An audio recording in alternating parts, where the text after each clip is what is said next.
What appears to be a cigarette burn on a woman's breast, bruised skin, and faded bite marks. These are exclusive pictures shared with CNN by psychologist Siham Sergewa in Libya, who says they are snapshots of women who have been beaten and raped in Libya's war. I interviewed around 140 women. And what did these women tell you about their experiences during this conflict? They said they've been raped by Gaddafi's militias.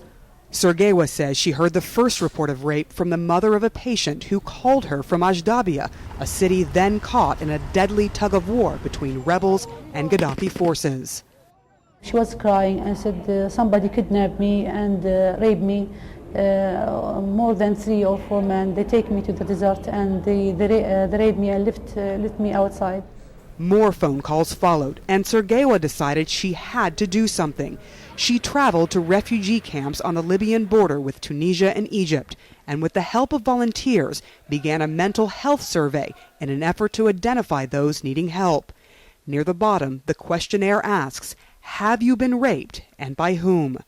She says of the 50,000 questionnaires she got back from both men and women, 295 women responded yes. All blame Gaddafi soldiers. One woman, they said they tie up my husbands and they raped me in front of my husband and then they killed my husband. A young teenage around 18 years old, she said they tie up my brothers and my fathers and they raped me in front of my families.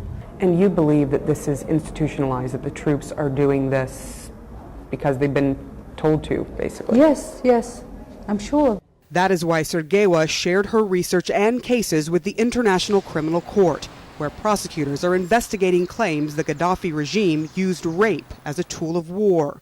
A Libyan government official tells CNN the prosecutors have not been to Libya to do an investigation, and the Libyan government welcomes an investigation into these claims.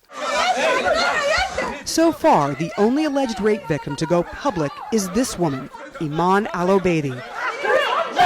Gaddafi guards tried to silence her by putting a black bag over her head when she tried to tell her story by storming into a Tripoli hotel filled with international journalists.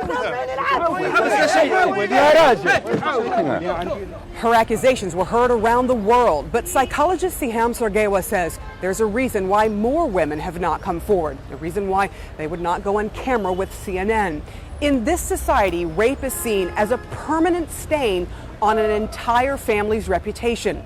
So rape victims suffer in silence, afraid even to tell their husbands or parents for fear they will be abandoned. So far, in 20 cases she's interviewed, Sergewa says that fear has come true.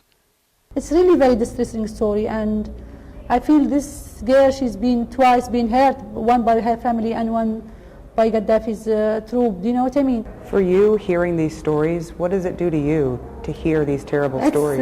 Sometimes I cry, believe me, although I'm a psychologist and I've seen lots of things really. But sometimes really after I leave some of these family, I just sit in my car and cry really, because it's really so painful. Pain that is accumulating day after day in her research files. Sarah Seidner, CNN, Benghazi, Libya.